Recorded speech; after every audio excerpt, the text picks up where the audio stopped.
تشکیلات قرضی غیر بانکی وصل شرکتی مالیوی اینوواسیونی است که فعالیتش بر رشد اقتصادی غیر نقدی در جمهوری تاجیکستان نگرانیده شده است.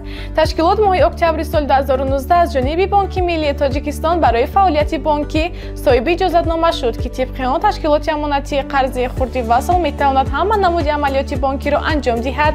همزمان 30 دکبر سال 2022 تشکیلات اجازه‌نامه فعالیت به صفت تشکیلات قرضی غیر بانکی گرفت. حالا وصل اولین و یگانه تشکیلات قرضی غیر بانکی در تاجیکستان می باشد. ما کوشش میکنیم که خدمت رسانی بلند صفت و ثمره‌ناک برای همه مزاجان خود تامین نماییم. در دوام 4 سال فعالیت تشکیلات به موفقیت‌های نظررس نائل گردید.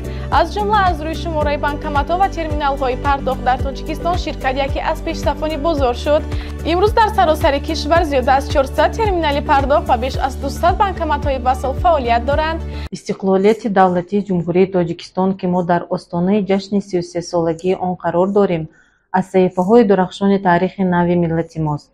این پدیده واقعا مهمی تاریخی برای تشکل و پیشرفت همه سمت‌های حیات جامعه از جمله ساحه‌های بانکداری شرایط و امکانات مساعد فراهم آورد. در سالهای نخستین استقلالیت دولتی جمهوری تاجیکستان با معاملات وارد شدن پول ملی سامانی نه تنها پدیده نهایت مهمی سیاسی، اجتماعی و فرهنگی تاجیکستان، بلکه آغاز رشد اقتصادیات و دگرگونی کلی و مثبت حیات جامعه کشورمان محسوب می‌یابد. ما افتخار داریم که در دوران استقلالیت دولتی جمهوری تاجیکستان در حاشیه اقدام‌های سازنده پیشوای ملت، نظام بانکی مملکت زینه به زینه تشکل یافته، همگرایی آن به نظام بانکی جهانی تامین گردید. همزمان تشکیلات به مشتریان همیان قلعه موبیلی وصل پی را پیشنهاد کرده است که امکان می‌دهد مزاجان از روسیه و دیگر کشورهای ایده‌ای انتقال پول را قبول و ارسال نموده در این برابر با استفاده از یک رمز QR برای خرید و خدمت‌ها به طور آنلاین پرداخت کنند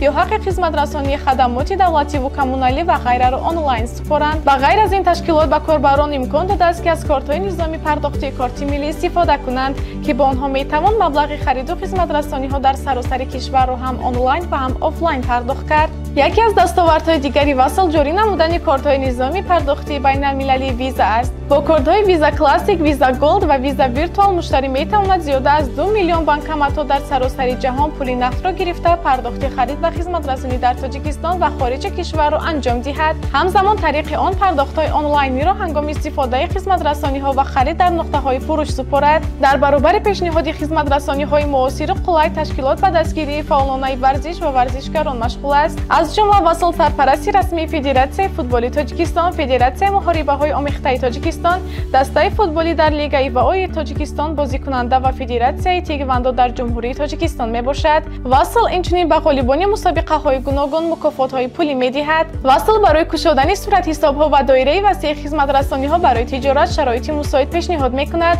از جمله خدمت رسانی حساب برابرکنی و کسبی، کارت‌های کارپوراتیوی، اداره کنی صورت حساب توسط اینترنت بانکینگ، انتقال بین‌المللی، لایحه‌های مزد مهنت و غیره. با استفاده از این فرصت مناسب کل ساکنان شرفمند کشور را به افتخار این جشن مقدس ملی تبریک گفته به کشور عزیزمان شکوفایی و رونق بیشتر و به ساکنان آبادکارش سلامتی و بردبادی‌ها را آرزو مندم. همینطور تشکیلات قرضی غیر بانکی وصل هدف دارد با آمیزش اینوواسیون و تکنولوژی‌های معاصر استانداردهای نوی خدمت رسانی را مقرر کند تا اینکه برای زندگی شایسته مردم سهم گذارد.